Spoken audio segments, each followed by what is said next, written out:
14 जूनला विदर्भात मान्सून सक्रिय होणार तर 17 जून पासून पूर्व विदर्भात मान्सून सक्रिय होणार, मात्र पावसाचा जोर कमी राहणार असल्याचा अंदाज।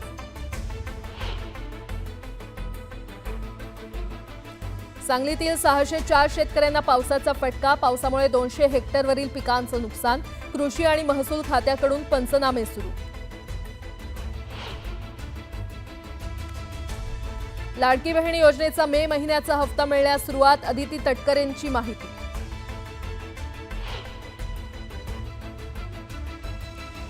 राज्य गणवेश योजनेसाठी एकूण 42 लाख पात्र लाभार्थी, लाभार्थ्यांसाठी 2 गणवेश संचासाठी 600 रुपयांप्रमाणे 181 कोटींचा निधी सरकारकडून मंजूर। नागपूर महापालिकेत मोठे बदल, 5 कार्यकारी अभियंत्यांसह 3 उपअभियंता आणि 12 कनिष्ठ अभियंत्यांच्या बदल्या। गृहनिर्माण प्रकल्पांचे महारेरा प्रमाणपत्र आणि त्यासोबतचे परिशिष्ट वाचले तरी प्रकल्पाबाबतची मूलभूत आणि अत्यंत महत्त्वपूर्ण माहिती उपलब्ध होणार, महारेराकडून ग्राहकाभिमुख आमूलाग्र बदल। घरांना निवास योग्य दाखला अनिवार्य, प्रकल्पाला मिळणार नाही हिरवा कंदील। सांगली जिल्हा बँकेचे 50 कोटी 58 लाखांचं नुकसान, माजी संचालकांच्या चौकशीवरील स्थगिती अखेर उठवली, चौकशीचा मार्ग आता खुला।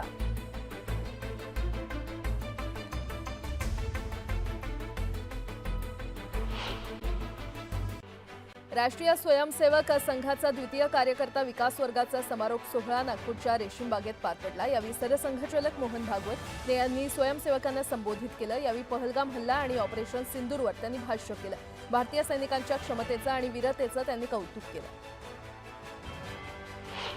सदाभाऊ खोत आणि रविकांत तुपकर अनेक वर्षांनी एकत्र आले। सदाभाऊ खोत यांना स्वाभिमानी शेतकरी संघटनेमधून काढून टाकल्यानंतर आज पहिल्यांदाच 8 वर्षांनी दोघांची भेट झाली। ठाकरे बंधूंनी एकत्र यावं अशी मागणी करत नाशिकमध्ये मनसेचे आणि उबाठाचे शिवसैनिक एकत्र आले। मनसेच्या नाशिकमधील कार्यालयात सत्यनारायणाची पूजा आयोजित करण्यात आली होती आणि यावेळी उबाठाच्या कार्यकर्त्यांनी दोन्ही ठाकरे बंधूंचा एकत्र फोटो असलेली प्रतिमा मनसैनिकांना भेट दिली। ज्यांना ज्यांना महाराष्ट्र हितासाठी एकत्र येऊन भाजपचं आक्रमण थांबवायचं आहे त्यांनी एकत्र यावं असं आवाहन संजय राऊत यांनी केलं। राज ठाकरेंनी मुंबईच्या हितासाठी आणि मराठी माणसाचं हित जपणाऱ्या इतर पक्षांनीही एकत्र आलं पाहिजे, नाहीतर मुंबई आपल्या हातात राहणार नाही असं संजय राऊत म्हटले।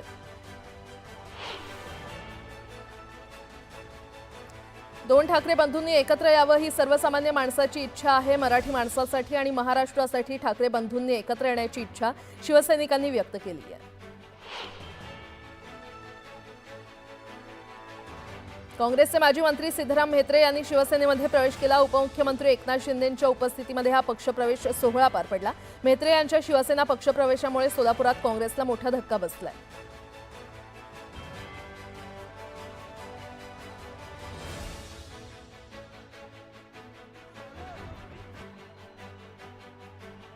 आपली प्रतीक्षा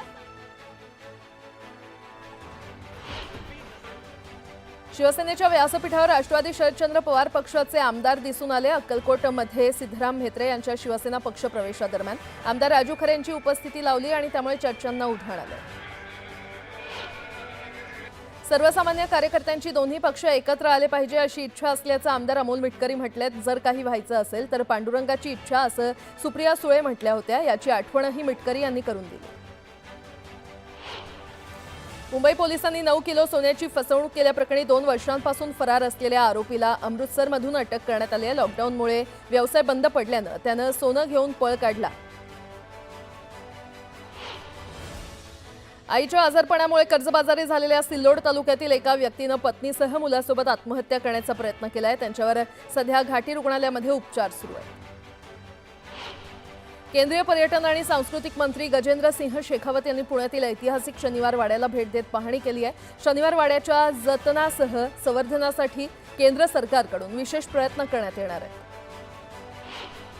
13 किंवा 14 जूनपर्यंत मान्सून पश्चिम विदर्भात सक्रिय होण्याचा अंदाज वर्तवण्यात येतोय आणि त्यानंतर 17 जूनपासून पूर्व विदर्भात मान्सून सक्रिय होणार आहे, तर नागपुरात पावसाचा जोर कमी असल्याचा अंदाजही हवामान खात्यानं वर्तवला आहे।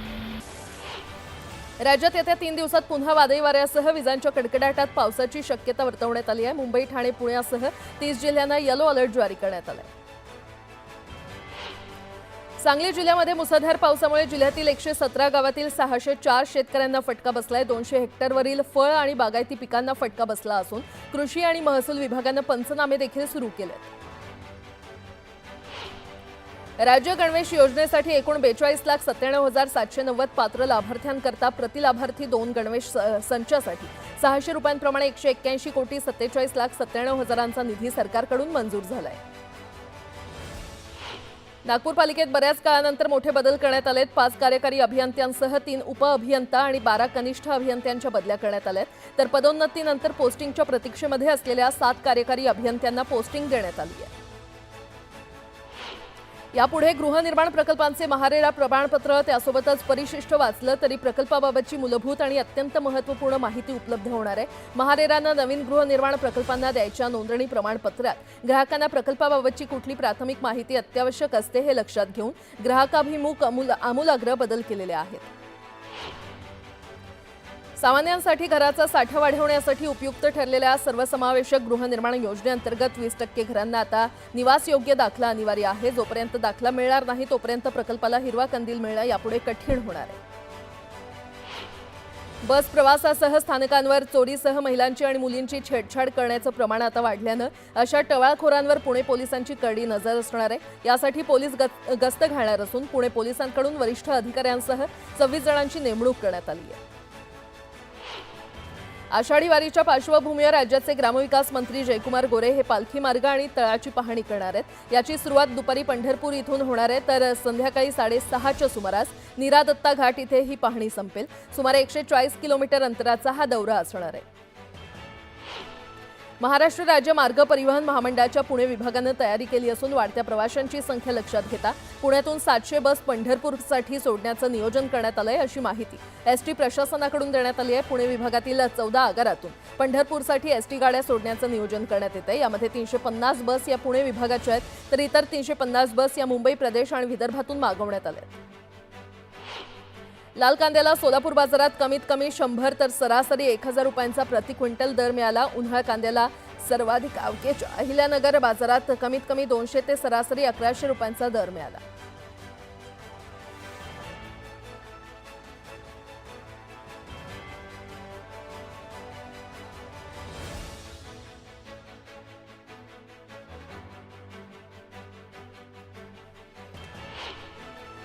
राज्यातील बाजार समित्यांमध्ये तुरीच्या आवकमध्ये मोठी वाढ झालेली दिसून आली आहे। बाजार समितीमध्ये 35,290 क्विंटल आवक झाली। सर्वसाधारण दर हा 6,268 रुपये प्रति क्विंटल इतका मिळाला।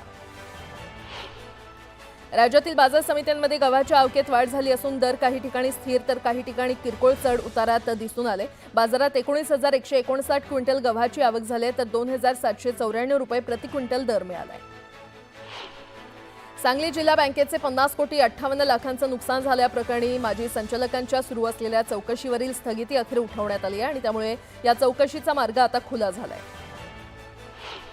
लाडकी बहीण योजनेचा मे महिन्याचा हप्ता मिळण्यास सुरुवात झालेली आहे। अदिती तटकरे याबाबत त्यांनी माहिती दिली आहे। योजनेच्या सर्व पात्र लाभार्थ्यांच्या आधार लिंक बँक खात्यामध्ये हा सन्मान निधी जमा होणार आहे। आणि आता एक मोठी बातमी, हिंदवी स्वराज्याचे संस्थापक छत्रपती शिवाजी महाराज यांचा 352वा राज्याभिषेक दिन सोहळा तारखेनुसार आज किल्ले रायगडावर भगव्या उत्साहात पार पडणार आहे। या ऐतिहासिक क्षणाचे साक्षीदार होण्यासाठी कानाकोपऱ्यातून शिवप्रेमींनी रायगडावर काल रात्रीपासूनच जमायला सुरुवात केलेली आहे। या सोहळ्यासाठी संभाजीराजे छत्रपती यांच्या उपस्थितीत नगारखाना इथे ध्वजारोहण होणार आहे आणि त्यानंतर सकाळी 9:15 वाजता छत्रपती शिवाजी महाराजांच्या राजसदरेवरील सिंहासनारूढ पुतळ्याला सुवर्ण नाण्यांचा अभिषेक होईल।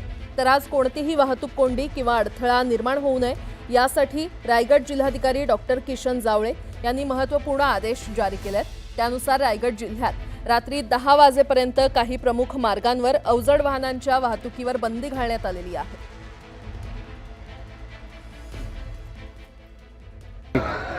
स्वराज्याची राजधानी किल्ले रायगडावर छत्रपती शिवाजी महाराजांचा शिवराज्याभिषेक सोहळा पार पडणार आहे।